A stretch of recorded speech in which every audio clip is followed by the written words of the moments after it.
Okay, so I'm outside on the gesso table, and this is the watercolor ground that I made, and the recipe is 1.5 parts gesso, 2 parts calcium carbonate, 3 parts baking soda, and 1.5 parts water. Of course, you're going to add more water as you go, but the whole idea really is to get it mixed up. It looks like a paste, and then as you add a little more water to the consistency you want, it's going to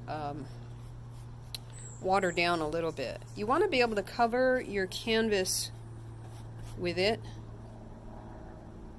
and you might want to make patterns in it, or you might want to go smoothly along the grain of the canvas. But I'm going to make 2 coats of this, and between coats I'm going to let it thoroughly dry.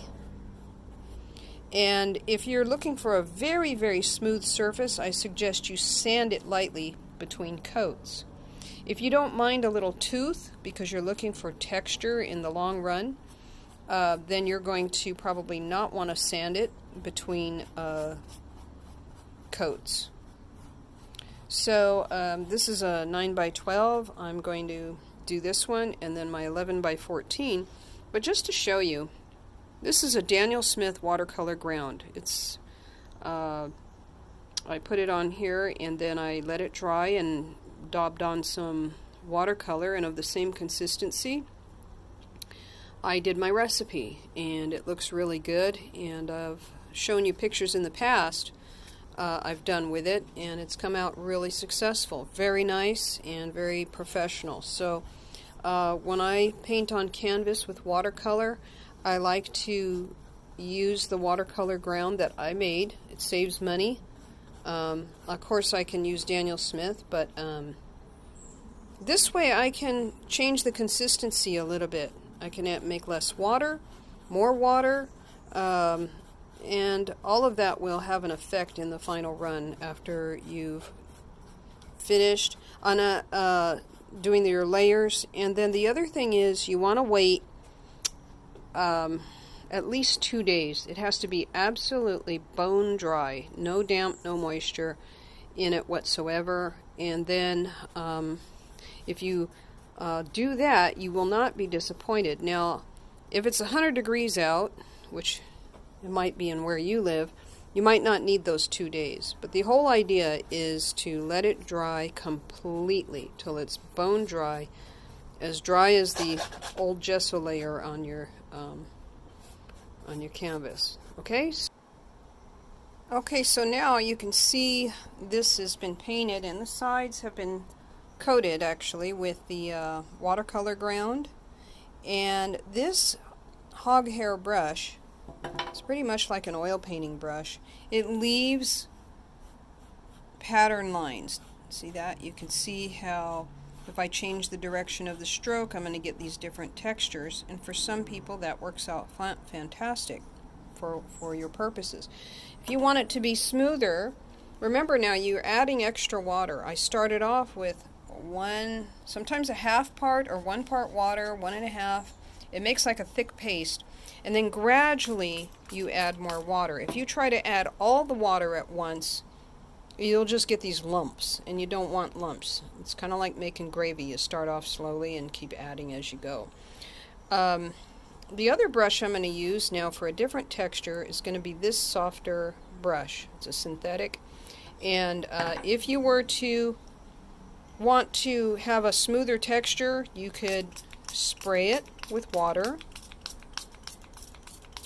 and that can kind of revive the brush strokes while it's still wet. You can come in, you can rinse your brush with water if you choose, but you can come in lightly over what you've already done and get a much finer, more refined coating. Okay.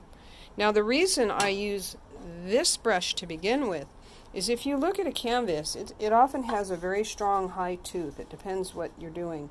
And this will really push that gesso down into the crevices of that. It won't sit on the surface. So I start with that hog hair, and I don't need to go any smoother than that because I could also sand it later if I want, but just for the demonstration purpose, I'm going to spray this with water and give it a light coat. And what will happen is, you don't want puddling, but you're going to see a softening of some of those lines.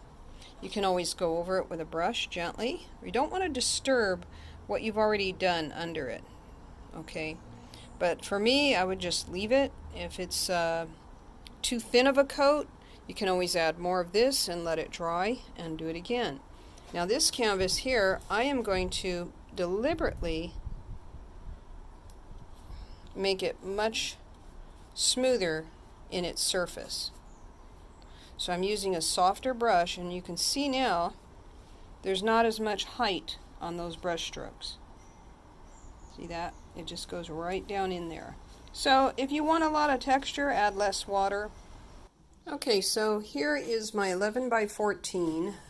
You can see that the this was a watercolor ground painted first, so I could get it on canvas. And you can see now that it behaves very much like watercolor paper. I have the bleed lines here, and you can see how it just soaks it up and leaves these beautiful feathery kind of things, strokes. And then what I actually did with this was I painted the background. I painted actually the whole thing first, and then I did paper collage over it. So I got all my composition colors the way I wanted it, and then what you see here, this is all paper collage. So anyway, it works great for the watercolor ground to use before you decide to paint on canvas, and then you can use it for whatever you want to. You can do collage on it, you can just paint straight up watercolor on it, and it'll behave perfectly. So I hope this was helpful to you, and bless you. Keep tuning in, and please like and subscribe, and I'll have more videos in the near future. Thank you. Take care. Bye-bye.